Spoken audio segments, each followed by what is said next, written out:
Hello friends, welcome to Sujata's Balcony Garden.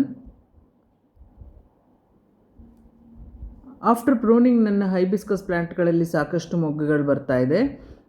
ಇವಾಗ April ತಿಂಗಳಲ್ಲಿ ಇಷ್ಟು ಹೈಟಿಗೆ ನನ್ನ ಗಿಡಗಳೆಲ್ಲ ಬೆಳೆದಿದೆ. ಪ್ರತಿಯೊಂದು ಗಿಡದಲ್ಲೂ ಸಹ ತುಂಬ ಮೊಗ್ಗುಗಳು ಶುರುವಾಗಿದೆ. ಈ ರೀತಿ ಮೊಗ್ಗುಗಳು ಬರೋದಕ್ಕೆ ಕಾರಣ ನಾನು ಕೊಡ್ತಾ ಇರುವಂತಹ ಒಂದು ಫರ್ಟಿಲೈಸರ್ಸೇ. 15 days ಒನ್ಸ್ ಕೊಡುವಂತಹ ಕಾಂಬಿನೇಷನ್ ಮಾಡಿ ಕೊಡ್ತೀನಿ. ಕೆಲವೊಂದು ಸರಿ ಒಂದೊಂದೇ ಫರ್ಟಿಲೈಸರ್ಸ್ನು ಕೊಡ್ತೀನಿ. ಆ ಒಂದು ಫರ್ಟಿಲೈಸರ್ಸ್ಗಳು ಯಾವುದು ನಾನು ಕೊಡೋದು ಅಂತ ಹೇಳಿಬಿಟ್ಟು ಒಂದೊಂದಾಗಿ ನಾನು ಎಕ್ಸ್ಪ್ಲೈನ್ ಮಾಡ್ತಾ ಹೋಗ್ತೀನಿ. ಈ ಕೆಲವೊಂದು ಫರ್ಟಿಲೈಸರ್ಸ್ಗಳನ್ನ ನಾನು 15 days ಗ್ಯಾಪಲ್ಲಿ ಕೊಡೋದ್ರಿಂದನೇ ಇಷ್ಟೊಂದು ಹೆವಿ ಬ್ಲೂಮಿಂಗ್ ನನ್ನ ಗಿಡದಲ್ಲಿ ಬರೋದು.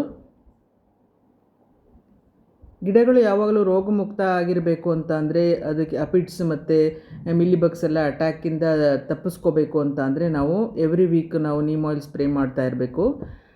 ಸಮ್ಮರ್ ಸೀಸನಲ್ಲಿ ಬಡ್ ಡ್ರಾಪ್ಸ್ ತುಂಬ ಕಾಮನ್ ಆಗಿರುತ್ತೆ. ಅದು ಇನ್ನೆವಿಟಬಲ್, ನಾವು ಏನೂ ಮಾಡೋದಕ್ಕಾಗೋದಿಲ್ಲ. ಸೊ ಅದನ್ನು ಸಾಧ್ಯವಾದಷ್ಟು ಕಂಟ್ರೋಲ್ ಮಾಡ್ಕೋಬೇಕು ಅಂತ ಅಂದರೆ ನೀಮ್ ಆಯಿಲ್ ಸ್ಪ್ರೇಯಿಂದ ಸಾಧ್ಯ. ಮತ್ತು ನಾವು ನೀಮ್ ಕೇಕ್ ಪೌಡರ್ನ ನಾವು ಗಿಡಕ್ಕೆ ಕೊಡೋದ್ರಿಂದನೂ ಸಹ ಬಡ್ ಡ್ರಾಪ್ಸ್ನ ಸಾಧ್ಯವಾದಷ್ಟು ಮಟ್ಟಿಗೆ ಕಂಟ್ರೋಲ್ ಮಾಡ್ಬೋದು.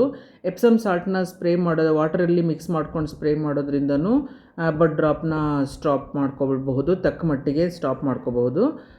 ಬಟ್ ಕೆಲವೊಂದು ಸಾರಿ ಬಡ್ ಡ್ರಾಪ್ಸ್ ಆಗ್ತಾನೆ ಇರುತ್ತೆ, ಅದು ಏನು ಮಾಡೋದಕ್ಕಾಗೋದಿಲ್ಲ. ವೀಕ್ ಆಗಿರೋಂತಹ ಬಡ್ಸ್ ಬಿದ್ದು ಹೋಗುತ್ತೆ, ಏನು ಮಾಡೋದಕ್ಕಾಗೋದಿಲ್ಲ.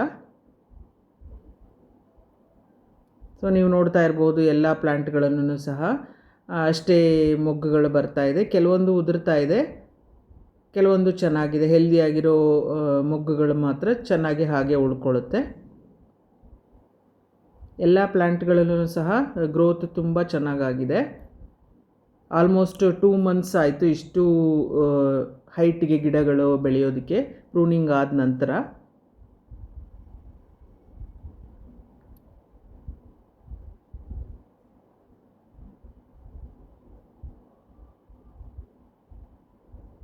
ಸೊ ಹೈಬಿಸ್ಕಸ್ ಪ್ಲ್ಯಾಂಟ್ಗಳಲ್ಲಿ ಗ್ರೋತ್ ಚೆನ್ನಾಗಿರಬೇಕು ಅಂತ ಅಂದರೆ ನಾವು ಯಾವ ರೀತಿ ಕೇರ್ ಮಾಡ್ತೀವಿ ಗಿಡಗಳನ್ನ, ಅದು ಮ್ಯಾಟ್ರ್ ಆಗುತ್ತೆ. ನಾವು ಯಾವ ರೀತಿ ಫರ್ಟಿಲೈಸರ್ಸ್ಗಳನ್ನ ಗಿಡಗಳಿಗೆ ಕೊಡ್ತಾ ಹೋಗ್ತೀವಿ ಅದರಿಂದನೂ ಸಹ ಗಿಡಗಳ ಗ್ರೋತು ಡಿಪೆಂಡ್ ಆಗಿರುತ್ತೆ. ಬನ್ನಿ ಇವತ್ತು ಯಾವ ಫರ್ಟಿಲೈಸರ್ಸ್ಗಳನ್ನ ನಾನು ಗಿಡಕ್ಕೆ ಕೊಡ್ತೀನಿ ಅಂತ ನೋಡೋಣ. ನಾನು ಮೊದಲಿಗೆ ಕೊಡ್ತಾ ಇರೋದು ನೀಮ್ ಕೇಕ್ ಪೌಡರು. ಈ ನೀಮ್ ಕೇಕ್ ಪೌಡರ್ನ ನಾವು ಗಿಡಗಳಿಗೆ ಕೊಡೋದ್ರಿಂದ ಇದೊಂದು ಆರ್ಗ್ಯಾನಿಕ್ ಫರ್ಟಿಲೈಸರ್ ಆಗಿರೋದ್ರಿಂದ ಇದು ಫರ್ಟಿಲೈಸರ್ ಆಗೋ ಕೆಲಸ ಮಾಡುತ್ತೆ ಮತ್ತು ಪೆಸ್ಟ್ ಕಂಟ್ರೋಲ್ ಆಗಿಯೂ ಸಹ ಕೆಲಸ ಮಾಡುತ್ತೆ. ಇದು ಗಿಡಗಳ ಒಂದು ಎಲೆಗಳನ್ನ ತುಂಬ ಹೆಲ್ದಿಯಾಗಿರೋ ಥರ ನೋಡ್ಕೊಳ್ಳುತ್ತೆ, ರೂಟ್ ಗ್ರೋತ್ ಚೆನ್ನಾಗಿರೋ ಹಾಗೆ ಮಾಡುತ್ತೆ. ಇದರಲ್ಲಿರೋ ನ್ಯೂಟ್ರಿಯೆಂಟ್ಸು ಸ್ಲೋ ಆಗಿ ರಿಲೀಸ್ ಆಗೋದ್ರಿಂದ ಸಾಯಿಲ್ ಫರ್ಟಿಲಿಟಿ ತುಂಬ ಚೆನ್ನಾಗಿರುತ್ತೆ. ನೆಕ್ಸ್ಟ್ ನಾನು ಯೂಸ್ ಮಾಡ್ತಾ ಇರೋವಂಥದ್ದು NPK 90-19. ಇದರಲ್ಲಿ ನೈಟ್ರೋಜನ್, ಫಾಸ್ಫರಸ್ ಮತ್ತು ಪೊಟ್ಯಾಷಿಯಮ್ ಅಂಶಗಳೆಲ್ಲ ಇರುತ್ತೆ. ಇದರಿಂದ ಹೆವಿ ಬ್ಲೂಮಿಂಗ್ಗೆ ತುಂಬ ಹೆಲ್ಪ್ ಆಗುತ್ತೆ. ಈ ಒಂದು ಫರ್ಟಿಲೈಸರ್ನ ಗಿಡಗಳಿಗೆ ಕೊಡೋದ್ರಿಂದ ಪ್ಲ್ಯಾಂಟ್ ಗ್ರೋತನ್ನ ತುಂಬ ಬೂಸ್ಟ್ ಮಾಡುತ್ತೆ, ಹೆವಿ ಬ್ಲೂಮಿಂಗಲ್ಲಿ ಹೆಲ್ಪ್ ಮಾಡುತ್ತೆ. ಲೀಫ್ ಕಲರ್ಗಳೆಲ್ಲ ತುಂಬ ಇಂಪ್ರೂವ್ ಆಗುತ್ತೆ ಈ ಒಂದು ಫರ್ಟಿಲೈಸರ್ನ ನಾವು ಗಿಡಕ್ಕೆ ಕೊಡೋದ್ರಿಂದ. ಇದು ಒಂದು ಕೆಮಿಕಲ್ ಫರ್ಟಿಲೈಸರ್. ಇದನ್ನು ಗಿಡಕ್ಕೆ ಕೊಡೋದ್ರಿಂದ ತುಂಬ ಚೆನ್ನಾಗಿ ದೊಡ್ಡದಾಗಿ ಹೂಗಳು ಬರುತ್ತೆ. ನೆಕ್ಸ್ಟ್ ನಾನು ಯೂಸ್ ಮಾಡ್ತಾ ಇರೋವಂಥದ್ದು ಕೌಡಂಗ್ ಫರ್ಟಿಲೈಸರು. ಇದು ನ್ಯಾಚುರಲ್ ಫರ್ಟಿಲೈಸರ್. ಯಾವುದೇ ಫರ್ಟಿಲೈಸರ್ ಇಲ್ಲ ಅಂದ್ರೂ ಇದನ್ನು ನಾವು ಕೊಟ್ಕೊಳ್ಳೋದ್ರಿಂದ ಗಿಡ ತುಂಬ ಹೆಲ್ದಿಯಾಗಿ ಗ್ರೋ ಆಗುತ್ತೆ. ಇದರಲ್ಲಿ ಬೆನಿಫಿಷಿಯಲ್ ಮೈಕ್ರೋಬ್ಸ್ ಜಾಸ್ತಿ ಮಾಡುತ್ತೆ ಇದನ್ನು ಕೊಡೋದ್ರಿಂದ. ಇದರಲ್ಲಿ ಸ್ಮಾಲ್ ಕ್ವಾಂಟಿಟಿ NPKನೂ ಸಹ ಇರುತ್ತೆ. ಸಾಯಿಲ್ ಫರ್ಟಿಲಿಟಿನ ತುಂಬ ಚೆನ್ನಾಗಿ ಇಂಪ್ರೂವ್ ಮಾಡುತ್ತೆ ಇದು. ನೆಕ್ಸ್ಟ್ ನಾನು ಯೂಸ್ ಮಾಡ್ತಾ ಇರೋಂತಹ ಫರ್ಟಿಲೈಸರು ಮಸ್ಟರ್ಡ್ ಕೇಕ್ ಪೌಡರು. ಇದು ಒಂದು ಸ್ಟ್ರಾಂಗ್ ಗ್ರೋತ್ ಬೂಸ್ಟರ್ ಆಗಿ ಕೆಲಸ ಮಾಡುತ್ತೆ, ಫಾಸ್ಟಾಗಿ ಲೀಫ್ ಗ್ರೋತ್ ಪ್ರಮೋಟ್ ಮಾಡುತ್ತೆ, ಜಾಸ್ತಿ ಫ್ಲವರಿಂಗ್ಸ್ ಬರುತ್ತೆ, ಮೊಗ್ಗುಗಳೂ ಬರುತ್ತೆ. ಮಣ್ಣಿನ ಫರ್ಟಿಲಿಟಿನ ಜಾಸ್ತಿ ಮಾಡುತ್ತೆ ಇದು, ಮೊಗ್ಗುಗಳು ಚೆನ್ನಾಗಿ ಬರೋ ಥರ ಮಾಡುತ್ತೆ. ಮೈಕ್ರೋಬ್ಸ್ನ ಜಾಸ್ತಿ ಮಾಡುತ್ತೆ, ಮಣ್ಣಿನಲ್ಲಿರೋ ಮೈಕ್ರೋಬ್ಸ್ನ ಜಾಸ್ತಿ ಆಗೋ ಥರ ಮಾಡುತ್ತೆ. ಗಿಡದ ಓವರಾಲ್ ಹೆಲ್ತಿ ಗ್ರೋತ್ಗೆ ಈ ಒಂದು ಫರ್ಟಿಲೈಸರ್ ತುಂಬಾ ಚೆನ್ನಾಗಿ ಕೆಲಸ ಮಾಡುತ್ತೆ. ನನ್ನ ಒಂದು ಫೇವ್ರೆಟ್ ಫರ್ಟಿಲೈಸರ್ ಇದು. ನೀವು ನೋಡ್ತಾ ಇರ್ಬೋದು ನನ್ನ ಗಿಡದಲ್ಲಿ ಒಂದೊಂದು ಸಾರಿ 10 ಹೂಗಳ ತನಕನೂ ಬಿಡುತ್ತೆ. ಅದಕ್ಕೆ ಕಾರಣ ಮೇಯ್ನ್ ಈ mustard cake powder.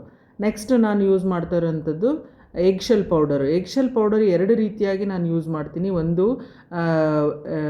ಬೆಕಾಸುಲ್ಸ್ B complex ಅಂತ ಟ್ಯಾಬ್ಲೆಟ್ ಬರುತ್ತೆ, ಡಿಸ್ಪ್ರಿನ್ ಅಂತ ಬರುತ್ತೆ, ಅದನ್ನು ಮಿಕ್ಸ್ ಮಾಡಿಕೊಂಡು ನಾವು ಮಾಡ್ಬೋದು. ಇಲ್ಲ ವೇಸ್ಟ್ ಟ್ಯಾಬ್ಲೆಟ್ಸ್ ಯಾವುದಾದ್ರೂ ಕ್ಯಾಲ್ಶಿಯಂ ಟ್ಯಾಬ್ಲೆಟ್ಸ್ ಇದ್ದರೆ ಅದನ್ನು ಮಿಕ್ಸ್ ಮಾಡಿಕೊಂಡು ಯೂಸ್ ಮಾಡೋದ್ರಿಂದ ಒಳ್ಳೆ ಗುಡ್ ರಿಸಲ್ಟ್ಸ್ನ ನಾವು ಪಡ್ಕೊಳ್ಬೋದು.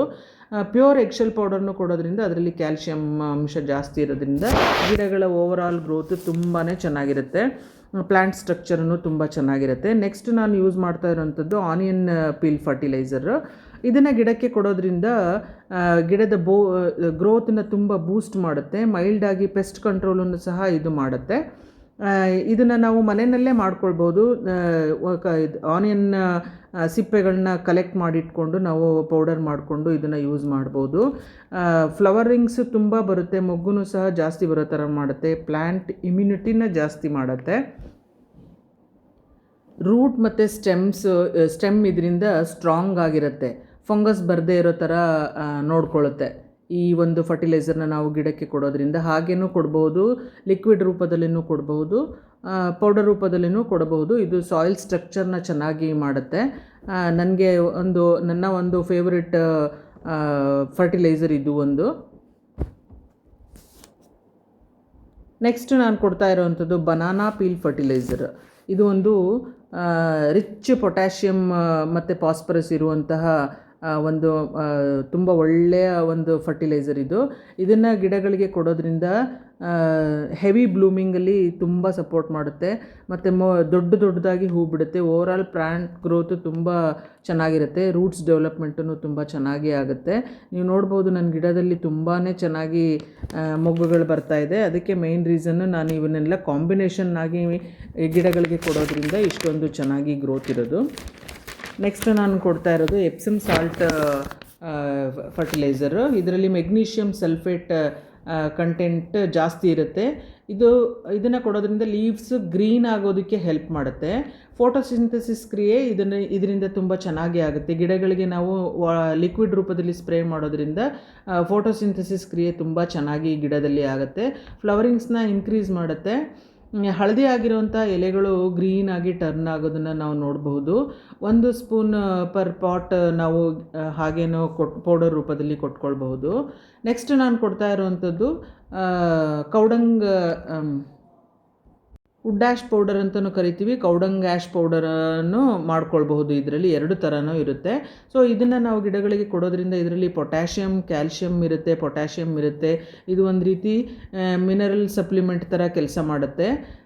ಬಟ್ ಇದು ಒಂದು ಫರ್ಟಿಲೈಸರ್ ಆಗಿ ಇದು ಕೆಲಸ ಮಾಡೋದಿಲ್ಲ. ಬಟ್ ಪೆಸ್ಟ್ ಕಂಟ್ರೋಲಲ್ಲಿ ತುಂಬ ಸಪೋರ್ಟ್ ಮಾಡುತ್ತೆ. ಇರುವೆ ಬರದೇ ಇರೋ ಥರ ನೋಡ್ಕೊಳ್ಳುತ್ತೆ. ನಾವು ಮಣ್ಣಿಗೆ ಹಾಕೋದ್ರಿಂದ ತುಂಬ ಚೆನ್ನಾಗಿ ಫಂಗಸ್ ಬರೋದನ್ನು ರೆಡ್ಯೂಸ್ ಮಾಡುತ್ತೆ. ಸಾಯಿಲ್ ಜೊತೆ ಮಿಕ್ಸ್ ಮಾಡಿದ್ರೆ ಇಲ್ಲ ಗಿಡಗಳ ಮೇಲೆ ಸ್ಪ್ರಿಂಕಲ್ ಮಾಡಬಹುದು ನಾವು. ಇದರಿಂದ ಪೆಸ್ಟ್ ಕಂಟ್ರೋಲ್ನ ಸಾಧ್ಯವಾದಷ್ಟು ಮಟ್ಟಿಗೆ ನಾವು ಕಂಟ್ರೋಲ್ ಮಾಡ್ಕೊಳ್ಬಹುದು. ಮೇಯ್ನಾಗಿ ಇರುವೆಗಳು ಬರದೇ ಇರೋ ಥರ ತಡಿಬಹುದು. ನೆಕ್ಸ್ಟ್ ನಾನು ಯೂಸ್ ಮಾಡ್ತಾ ಇರೋವಂಥದ್ದು NPK 26. ಇದನ್ನು ಕೊಡೋದ್ರಿಂದ ಎಲೆಗಳು ಹಚ್ಚ ಹಸಿರಾಗಿರುತ್ತೆ, ಪ್ಲ್ಯಾಂಟ್ ಗ್ರೋತ್ ತುಂಬ ಸ್ಪೀಡಾಗಿ ಆಗುತ್ತೆ. ವೀಕ್ ಆಗಿರೋ ಪ್ಲ್ಯಾಂಟ್ಗಳು ತುಂಬ ಬೇಗನೆ ರಿಕವರ್ ಆಗುತ್ತೆ. ಗಿಡ ಬೆಳೆಯುವಾಗ ಕೊಟ್ಟರೆ ತುಂಬ ಚೆನ್ನಾಗಿ ಒಳ್ಳೆ ರಿಸಲ್ಟ್ಸ್ ಬರುತ್ತೆ. But use occasionally once in 2 months or occasionally ನಾವು ಯೂಸ್ ಮಾಡ್ಕೊಳ್ಬೋದು. ಇದನ್ನು ಕೊಡೋದ್ರಿಂದ ಗಿಡ ತುಂಬ ಚೆನ್ನಾಗಿ ಗ್ರೋ ಆಗುತ್ತೆ. ಹೀಗೆ ಹಳದಿಯಾಗಿರೋ ಎಲೆಗಳು ಗ್ರೀನಾಗಿ ಟರ್ನ್ ಆಗುವಂಥದ್ದನ್ನು ನಾವು ಈ NPK 26 ಕೊಡೋದ್ರಿಂದ ನೋಡಬಹುದು.